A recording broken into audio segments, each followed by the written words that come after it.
पुन्हा एकदा ऑपरेशन टायगरची चर्चा.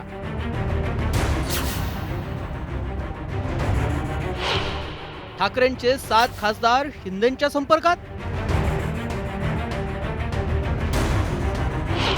राज्यात पुन्हा राजकीय भूकंप.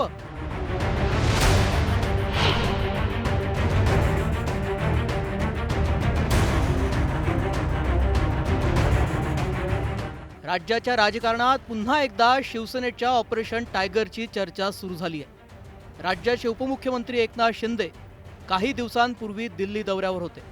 या दौऱ्यात ठाकरेंच्या शिवसेनेच्या 7 खासदारांनी एकनाथ शिंदेंची भेट घेतल्याची चर्चा आहे.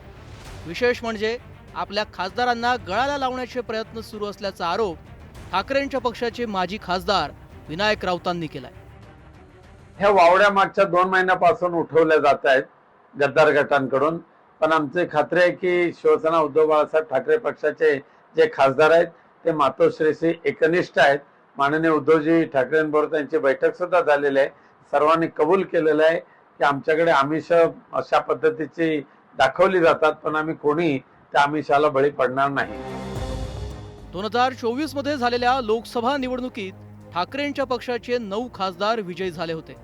दक्षिण मुंबईतून अरविंद सावंत, दक्षिण मध्य मुंबईतून अनिल देसाई, धाराशिवमधून ओमराजे निंबाळकर, यवतमाळ वाशिममधून संजय देशमुख, हिंगोलीतून नागेश पाटील आष्टीकर, परभणीतून संजय जाधव, नाशिकमधून राजाभाऊ वाजे, शिर्डीतून भाऊसाहेब वागचौरे, उत्तर पूर्व मुंबईतून संजय दिना पाटील हे विजयी झाले होते.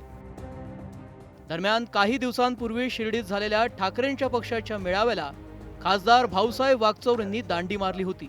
अशातच आता ऑपरेशन टायगरच्या चर्चा सुरू असतानाच वागचौरेंनी याबाबत काहीही बोलणं टाळलंय. भाष्यच करायचं आहे, एवढंच भाष्य करायचं. जी चर्चा सुरू आहे त्याच्यावर मला काही भाष्य करायचं नाही, एवढंच वाटतं मला. मी ठरवून आलो वाक्य एवढं बोल. काय झालं साहेब, 7 खासदारांचा विषय आहे. मला माहित आहे 7 खासदारांचा दहा काय मला काहीच माहिती. शिंदे सोबत काहीतरी चर्चा झाली वगैरे असा विषय आहे. तुम्हाला माहित असेल, मला काही माहिती नाही. ठाकरेंच्या शिवसेनेच्या खासदारांबाबत यापूर्वीही अशाच चर्चा झाल्या होत्या.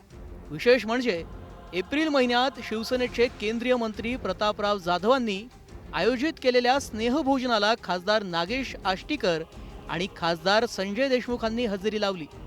तर मुंबईत संजय दिना पाटील यांच्यासोबत एकनाथ शिंदेंनी एकाच कारमधून प्रवास केला होता.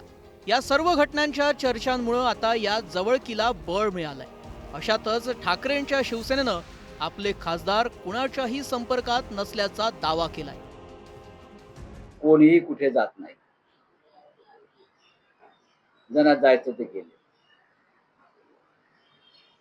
सगळे पक्षाबरोबर मजबूतीने उभे आहेत. आता काय निवडणुका नाहीये. लोकसभेच्या निवडणुकांना जवळजवळ अजून 3 वर्ष आहे आणि सर्व खासदारांचे आमचं शिवसेना पक्ष प्रमुखांचं संवाद सुरू आहे. तर शिंदेंच्या शिवसेनेनं या चर्चांबाबत सावध प्रतिक्रिया दिली आहे. अशी कुठली बैठक झाली नाही आणि तुम्ही त्याची माहिती काढू शकता.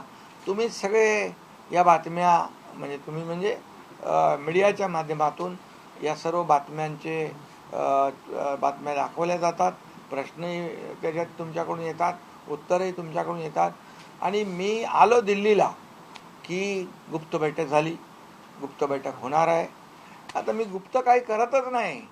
मी जे आहे ते अगदी मोकळेपणाने करत असतो आणि तुम्हाला नेहमी बोलवत असतो. मी 7, 8, 15 झाले नाही. याच्यावर शिवसेनेनं ऑलरेडी भूमिका स्पष्ट केलेली आहे. साहेबांना दुसऱ्या पक्षातले खासदार आणण्यासाठी कुठेही मिटिंग करण्याची आवश्यकता नाही. कुठचे हे खासदार साहेबांना भेटलेले नाहीत. 1.5 महिन्यापूर्वी हीच बातमी चालली की साहेबांना हेच खासदार भेटले, ती परत आता रिपीट झाली. पण साहेब कोणालाही कुठे भेटले नाही. साहेब 2 दिवसापूर्वी देखील आमच्या राज्य कार्यकारिणीच्या बैठकीला, राष्ट्रीय कार्यकारिणीच्या बैठकीला दिल्लीमध्ये होते. गेल्या काही दिवसात देशाच्या राजकारणात मोठ्या घडामोडी घडल्या. ममता बॅनर्जीच्या तृणमूल काँग्रेसच्या 22 खासदारांनी वेगळा गट स्थापन करत एनडीएला पाठिंबा देण्याचं ठरवलंय. त्यामुळं केंद्रातील एनडीएचं संख्याबळ आता वाढणार आहे. तर दुसरीकडे या घडामोडींमुळे चंद्रबाबू नायडू आणि एकनाथ शिंदेंच्या शिवसेनेची बार्गेनिंग पॉवर कमी झाली। याच पार्श्वभूमीवर शिंदेंच्या शिवसेनेकडून ऑपरेशन टायगरच्या माध्यमातून केंद्रातील आपली ताकद वाढवण्याची तयारी केली जात नाही ना, याची चर्चा आता राजकीय वर्तुळात रंगली आहे। नरेश बोबाटेसह ब्युरो रिपोर्ट, न्यूज 18 मराठी।